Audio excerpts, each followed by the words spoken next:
Anyway. Yeah, All right. But the point is, you can't claim you're the most advanced, tech company in the world, and then on our channel, you're getting ads for Muslim singles and gay cruises. It's like, hold on a second, your algorithm can't figure out. It is pretty funny. Like, don't get me wrong, but we're not getting any money from those ads. Like, you can't find. That means that if our videos are controversial, right? Our videos are not a violation of guidelines. There are sponsors out there. I mean, we see it with Walther, our firearm company came to sponsor. They seek us out because it's worth octuple to them because they want to reach our audience. Right. Whereas YouTube says, well, no, it's not advertiser friendly. No, it's not advertiser friendly for the people you have on there. It's not gay cruise advertiser friendly, but you're telling me you have the most advanced algorithms in the world and you're running ads for Young Turks on my video.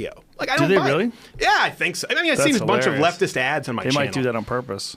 It would be After hysterical. Your Cenk impression, Yeah. When you went to that one conference and you went as him, Yeah. He just goes on, oh, I'm actually it's not so gonna lie. bad. It's very disappointing. I would have thought that was hilarious if I was him. I mean, first of all, it was disappointing there was only 20 people in there. I wouldn't have even gone. I'd have been like, look, let's take this to a smaller place because if a video gets out of this is fucking embarrassing. There's 20 people in this one room. I know. And then you walked in as him.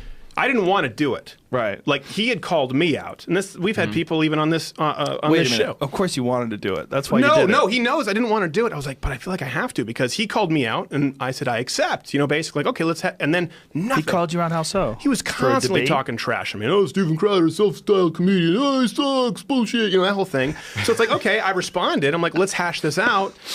He will rebut every Tom, Dick, and Harry on YouTube, not named Steven Crowder. So at this point, I was just trying to get an interview with him. I mean, so we've had people on our show we disagree with. We do an hour-long Change My Mind where I sit down and listen to someone scream at me.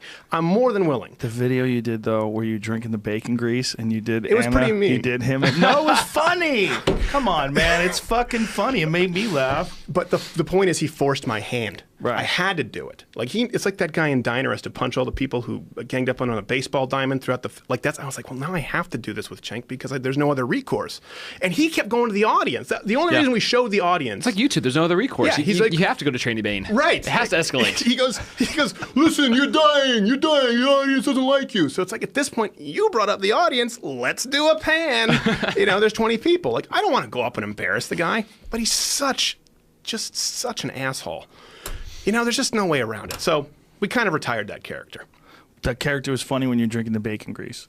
That's not true. We brought him back this week. And I don't. Oh, that's right. I've had nothing but pleasant dealings with Cenk. Nothing but I don't have any hate for the guy. Yeah. But I laughed because I it had a was wonderful funny. handshake with him. It was a wonderful moment. Was it? Yeah, it was It great. felt good? Yeah. I just think, like most people, they get embroiled in conflict and then they lose perspective and then it builds up and then it becomes something stupid. And I think, his thing with Alex Jones is handled very poorly when they start screaming at each other and Anna called him a fat fuck. I'm like, funny though. God damn, you can't do that. Like, this is against everything you guys stand for. You're calling him a fat fuck. You can't You just fat body shame shamed him. Meanwhile, Cenk's fatter. This is fucking crazy. Yeah. Like, what are you doing? Yeah. Well, Cenk's put him on. I don't think he realizes that yet. I don't think he's at the point where he realizes that he's bigger than Alex. Oh, really? Maybe he's lying to himself. I don't know. I don't want to speculate on how he looks himself in the mirror and what he tells himself in the morning to get through the day. Like I said, my dealings with Cenk have been nothing but pleasant. I like talking to him. I had him on the podcast. I like talking to him. I just think people lose their place. They lose their view of the world. Well, I think when your identity is entirely tied up in the numbers, right? When it's entirely tied up, his only defense was, look at the audience. It's like, hold on a second, that ebbs and flows. I mean, you guys have been obviously have a crazy successful show, but some shows are more popular than others. Of course. And for them, they, this far left sort of, I guess, progressive viewpoint, and they've gotten increasingly worse, is not popular. And when that's your only argument, when that's your whole identity, It's a very short time between that and when the pendulum swings the way. Even when you debated Ben Shapiro. Yeah, that was it was pretty the audience. the year swung. before was him and Dinesh Probably the other way. D'Souza. Yeah. And his whole argument was like, you went to prison, Dinesh. And people were clapping for him. And then when he was sitting there with Ben, it didn't work. Well, the Dinesh one, he had that ace in the hole. Like, that card, like you went to prison, is a fucking tough card to get by. It's pretty funny. It is funny. It's funny to picture Dinesh in prison. I'm friends with Dinesh, but it is funny. Well, I felt like the Sam Harris one was a big downfall for him. Because of Ben Affleck and all that stuff. Well, Sam just handled it better.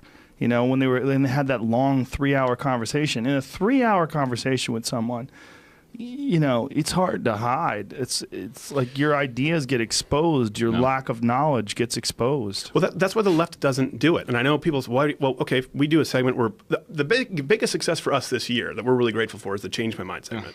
And that's just where I literally sit down, we put up a booth that says I'm pro-gun, change my mind, or I'm pro-life, change my mind, or there are only two genders. That's your shirt? Yeah, I'm pro-gun, change my mind. It's wildly unpopular here in LA. Yeah, it's wildly unpopular here in LA. Going to the wrong spots. I can tell you where to go. Yeah. We had one that was like an hour-long thing on abortion. One that was an hour, just at SMU, 5 people just lined up, and I just listened to them. And out of the 5 people, 2 of them changed their mind, and then some of them we didn't find. It's completely unedited.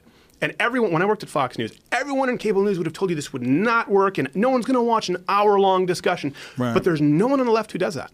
Well, they can't do it in their format. They can't do it when they have an 8 to 10 slot or an 8 to 9 slot, and there's every 15 minutes you have to sandwich in a commercial, and then you have all these segments that you have to play. They can't do it. But that's just because their format sucks. Like it's an antiquated form of entertainment. It just doesn't work anymore. But even the lefts on YouTube, like the Young Turks, they don't do that. The unedited, just long form What thing. other good left shows are there on YouTube? What are the like really popular ones? I don't know. They're really. I mean, Well, Sam Cedar's show, right? The Majority Report. Is he? I fucked that up. I called it the Minority Report once. That's easy. It's easy to do. Yeah, they think I did it on purpose. Forgivable. Were they mad? I don't know. They thought you were doing like the don't conservative talk show thing where you're like, no, the Dems. Yeah, I don't know. Maybe. Democrats. I don't do that. No, but I I think they also called me right wing too, which is like, all right.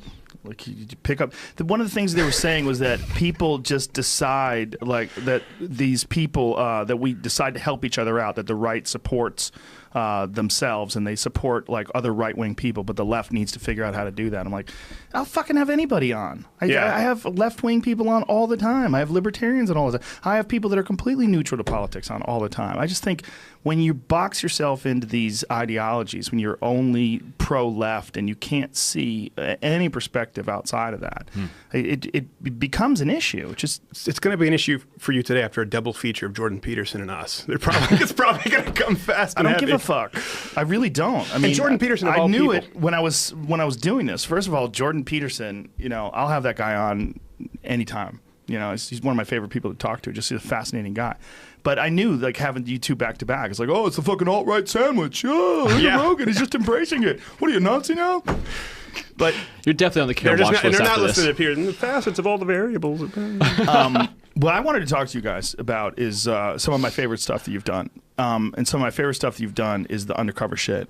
And one of the things that I found the most disturbing was when you two posed as a gay couple and you went to that place where they were advocating transgender children and transitioning children as young as 3 years old. Right? I don't know if it was 3 years old, but puberty blockers they were talking about. Yeah, but I think it was really fucking young. No, you know what? Actually, 3 years old was Owen Benjamin got in an argument on Twitter and lost his manager because he was saying that someone is fucking insane for giving puberty blockers to a 3-year-old kid, for giving hormone blockers to a baby. Yeah. Which I am, fuck yeah, that's not even a strong enough word. That is insanity, fucking insanity. I mean, your body's not even developed. You're not even close. We're not talking about 18. We're not even talking about 21, which is arguable, still crazy. Like, you really should probably wait until your fucking frontal cortex fully develops to figure out who you are. But the idea that you're going to know at 3 who you're going to be when you're 30. Well, they present the other side. Bananas. They act as though you're crazy. That was what they were like, well, the thing is with the puberty. Remember that person looked like Smee from Hook. Well, let's play Smee it. with Hook, let's but play like some of it because it's fucking nuts. And when I watched it, I was like, oh my God, like what are these people saying? And it's been taken down since you asked me about that too. Really? Yeah, we have to blurt the guy. Well, I'm not afraid. Who Rex took it down? Butt. Rex Butt. Dr. Rex Butt, who shows up in Pride That's his parades. name? His name is Rex Butt. That is Kid hilarious. Kid you not. We're we had the business not card. in a real world. We're in a goddamn simulation. It was a town hall. This was a town hall. We're in a simulation. This can't be real. A guy, his name is Rex Butt.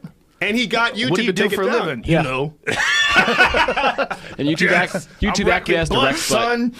Okay, let's play some of this, and if there's, for most of the people are listening rather than watching. So Not gay Jared, do you know what this is? explain Because you it. gave him the. No, So hold on, let's set this up. Intern. So what was this? Okay. It was Not Gay Jared and I. So here's the one. Can I preface this with something? Yes. We don't. We're not undercover journalists. So Right. we do a late night show. That's Right. what we do. We do the monologue, we do jokes, sketches, and we do interviews. And then every now and then we stumble across something, and when you're doing, for example, like Antifa, and they hand you a knife and they talk about shooting Ben Shapiro. We'll talk about that too. But the point is, and then when the media just lies about it, like we feel compelled to. This isn't our thing. Right. It just is one in fact, of many this things. particular one was kind of a throwaway. It was a throw. We were joking. It was a goof. It was we like, didn't even bother with costumes. We just walked in and said we're queer. It was what the healthcare transgender town hall. It was like, oh my It was God. a transgender town hall. Transgender town hall. Where was it at? Vermont. Vermont. Yeah. Burlington, Vermont. Oh, that place is crazy. Oh, I was on a plane with Bernie Sanders on the way there too. It was. Give me your money. I'm gonna give it to the blacks. Okay. Give me money to the blacks. It's a human right. Let's play it. All right.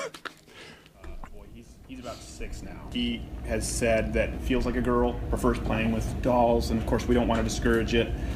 We spoke with our primary care physician. He said wait until the boy is fully developed. We made all That's this Rex up. Butt. That's Wait right. fully developed is a little vague. That's me. And I would say a little inaccurate from the research. A little inaccurate from the research I've done. It's so late. The kid 18's too late. desists, then it's just like, okay, get rid of the puberty blockers. They just go through late puberty. That's and it. Everything's still lined up. There's no indication there's any damage. That's not true. No, not at all.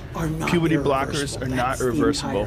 That's the entire point. That's not the point. The child, It's the opposite. the young someone at the pre-adolescent age going into those adolescent. It's going to change the way your body Time. develops. Oh, No of question course. at all. Of Yeah, course. I mean, there's no way giving a kid a puberty blocker, letting them go through life with a puberty blocker, and then at 17 or whatever the fuck it is, decide to take that shit off. You're going to be the exact same human being you would have been Yeah, without these are that. the same people worried about little estrogen in milk cartons. So Yeah, I mean, and this guy's Is it saying... BPA-free plastic? Because I don't want it to alter my hormones. By the But- way, I'm going to chop off my balls and do puberty blockers at 8. Well, this is, I mean, you can't let a kid make those decisions. You can't make those decisions for a kid. They're too young. he just remembered he had a wiener 5 minutes ago. Yeah. He's not thinking about these things. No. No, 3, he's just picking 5, his nose 15? and wiping his booger off on the couch 3 minutes ago, and now you're letting him decide his hormonal profile? Yeah, the idea that a child who's 6 years old or whatever would know the consequences, but them saying that 18 is too late and that it's not, that they would disagree with your primary care physician, that it's too young based on the research that I've done. What fucking research have you done where you can clearly point that it's a good idea to transition a 6-year-old? Well, that's a problem. Here's another problem. We don't know if YouTube is going to ban this video because of what you just said Well, and what I I just said. guarantee you this video is going to get marked for demonetization. Well, yeah. But the Jordan Peterson one just got flagged. And we talked about this book. We talked about the 12 rules for life. Yeah. We talked about guidelines for living a healthy... Just started reading it. It's a great book. Let's keep going. Lobsters. Put a little more of this. To understand themselves. When your testicle reaches a particular diameter and the penis is developed enough, then there'll be enough. If you're going to transition the other way, Meaning there'll be say enough you're material where you to are. create a vagina. Oh, God. Because that's a problem. Like, jazz... There'd be enough little- material to create a vagina if the testicles and the penis are developed enough. Did you know this? Did you know that unless your penis gets big enough, you can't get a fake vagina because there's not enough tissue to invert? So he's like, this is him. He's like, now if you decide to go transition the other way, meaning if you decide to not transition, remember how everyone made fun of this the beauty pageant girl when she was asked about gay marriage? She was like, and gay marriage or opposite marriage, and everyone laughed, and it was silly. You know what I mean? She was Right. conservative, but it was silly. But he's doing that right here. Like, should you choose to transition or transition the other way? You mean, should you choose to not cut off your penis? That's transition the other way now? Well, not only that, there's a lot of people in the transgender community that think it's offensive to assume that you have to get an operation, get your penis removed in order to be transgender. And most of so them this don't. guy's making this big assumption that this is what you have to do in order to transition. I know a lot of people that are transgender that do not have the operation. I don't know a lot of people. I should just say that. I'm in a community focus group with transgender people. By the way, I let me attend the say town this halls. too. I'm 100% in favor of grown adults deciding to transition. I think you should be able to tattoo your face, get nose rings. I don't give a fuck what you do.